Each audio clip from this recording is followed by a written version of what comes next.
네, 안녕하세요. 주도현입니다. 오늘 6월 3일 월요일이고요. 오늘도 리플 같이 한번 살펴보도록 하겠습니다. 자, 일단 오늘은 리플의 차트를 보면서 기술적인 분석 먼저 해드리고요. 그리고 최근 시장에 나온 소식들, 또 거시적인 이슈들까지 리플 시세에 영향을 줄 수 있는 이슈들 알아보면서 앞으로의 전망까지 말씀드릴 수 있도록 하겠습니다. 여러분들께서는 오늘 영상 꼭 끝까지 시청해 주시고 그 전에 밑에 있는 구독과 좋아요 버튼도 한 번씩만 눌러주시면 제가 이렇게 영상 제작하는 데에 큰 힘이 된다는 점 말씀드리고요. 먼저 차트부터 같이 한번 살펴보도록 하겠습니다. 자, 일단 최근 차트 흐름을 보시면 파란색 하락 추세 채널은 벗어났다라고 말씀을 드렸습니다. 돌파하고 나서 다시 채널 안으로 들어오지 않고 상단 지지 받고 이탈했기 때문에 하락 추세 채널을 이제 무효화시켰고 이런 옆으로 움직이는 박스권 행보를 가져가고 있다 말씀드렸죠. 그리고 박스권 내에서도 바로 이 라인이 저항 라인으로 작용하고 있는 거 우리가 여러 번 확인할 수가 있었습니다.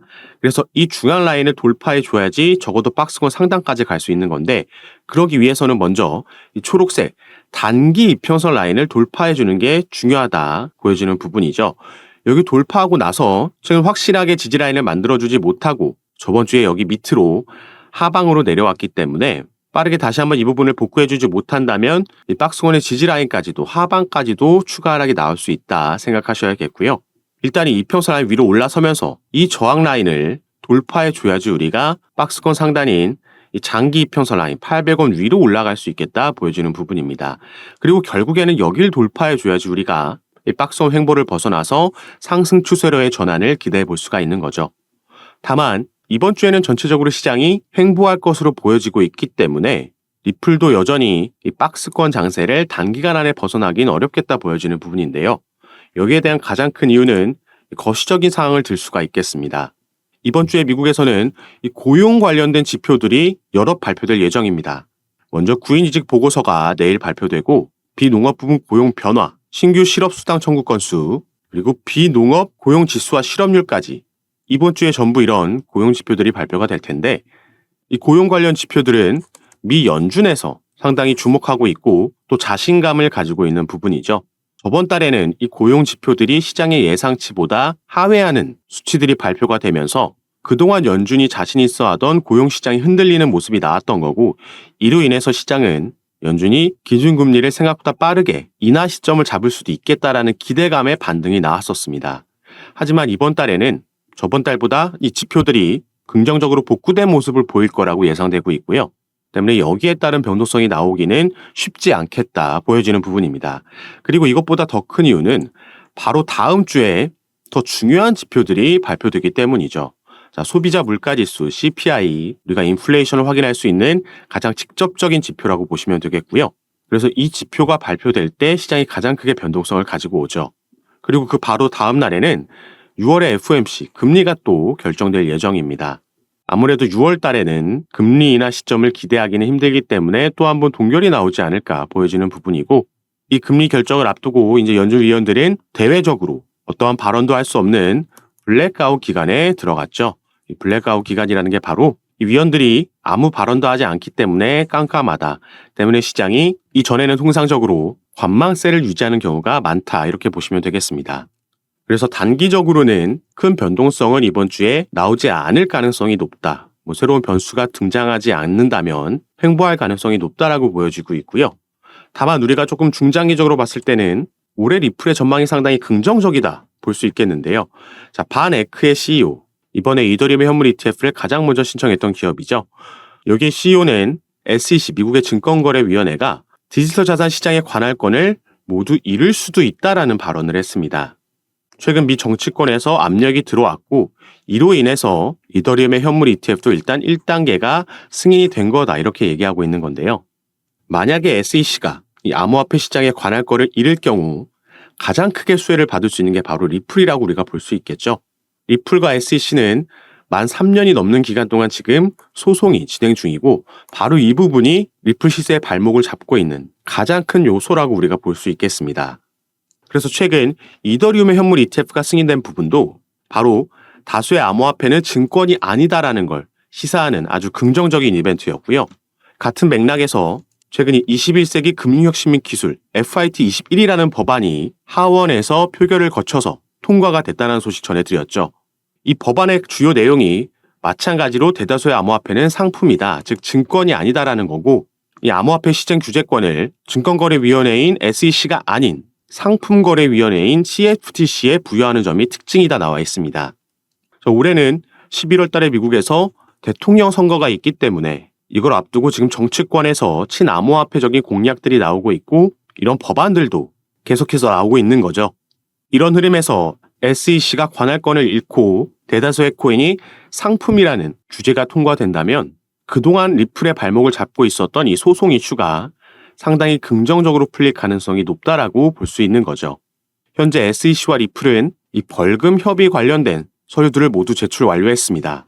작년에 있었던 약식 판결에서 분리 판결이 나왔고, 기관들에게 판매된 XRP는 증권이고 개인들에게 판매된 XRP는 증권이 아니다라는 판결문이 나왔죠.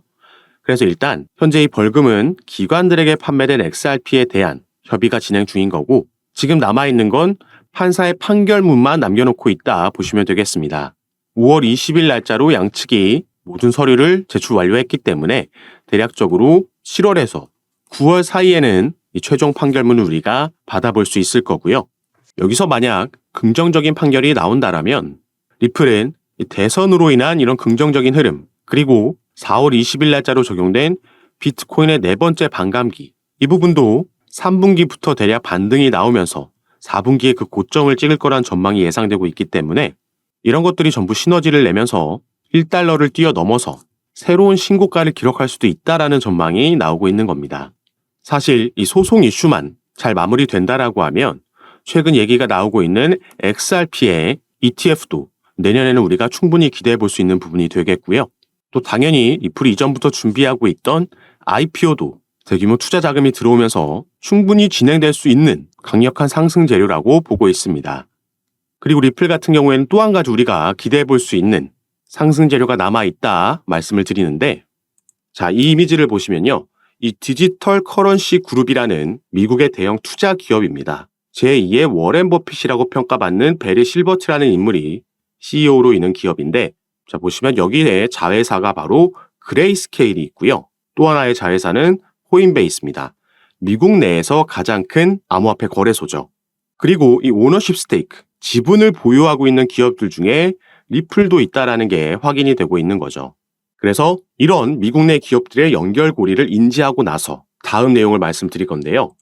자, 이 이미지는 이 EDX 마켓이 출범할 당시의 홈페이지의 모습입니다. EDX 마켓이라는 건 미 월가의 여러 자산 운용사들, 그중에서는 피델리티도 포함되어 있는데, 이 여러 자산 운용사들이 함께 만든 암호화폐 거래소고요. 여기서는 기업들에게만 거래가 허용되어 있습니다. 그리고 작년 6월에 이 EDX 마켓이 출범할 당시에 상장되어 있던 코인들은 바로 비트코인과 이더리움, 라이트코인, 그리고 비트코인 캐시였죠. 그래서 이 대형 자산 운용사들이 만든 새로운 거래소였기 때문에 당시에 주목을 많이 받았었고, 여기에 상장되어 있는 코인들은 단 4개뿐이었기 때문에 이 코인들이 수혜를 받으면서 당연히 급등을 보여줬었습니다. 그런데 지금 홈페이지에서 보시면 현재 EDX 마켓에서는 3가지밖에 거래가 되고 있지 않죠. 비트코인과 이더리움, 라이트코인은 그대로지만 비트코인 캐시가 몇 달 지나지 않아서 상장 폐지가 됐었습니다. 그래서 비트코인 캐시가 상장 폐지되고 나서는 이렇게 이 EDX 마켓에서 비트코인이 상장 폐지되면서 리플의 XRP가 새롭게 상장될 거다라는 루머가 크게 돌았던 거죠. 그럼 왜 이런 루머가 당시 돌았는지 그 근거도 함께 보시면, 자, 이 일이 벌어지고 나서 얼마 안 돼서 아까 말씀드렸던 미국 내 최대 거래소 코인베이스에서 이 XRP를 선물 시장에 상장시켰습니다. 그래서 코인베이스에 들어가서 어떤 코인들이 여기 상장되어 있는지 이 페이지를 함께 보시면, 자, 여기 있죠. 비트코인, 이더리움, 라이트코인이 있습니다. 그리고 이 밑에 리플의 XRP가 추가됐던 거였죠. 솔라나와 아발란체는 비교적 더 최근에 추가된 거고, 이 EDX 마켓에 상장되어 있는 3개의 코인과 XRP가 그 밑에 위치하고 있다는 겁니다. 그리고 관련된 또 한 가지 기사를 보시면, 자, SEC의 위원장 게리 갠슬러라는 인물이 이전에 이렇게 발언한 바가 있다라는 거죠. 이 게리 갠슬러 위원장은 SEC를 맡기 이전인 지난 2018년 MIT 교수로 재직하면서 비트코인과 이더리움, 라이트코인, 비트코인 캐시는 증권이 아니다라는 발언을 했다라는 겁니다. 이 4개의 코인들이 처음에 EDX 마켓에 상장이 돼 있었던 코인들이고요. 비트코인 캐시만 상장 폐지가 된 거죠.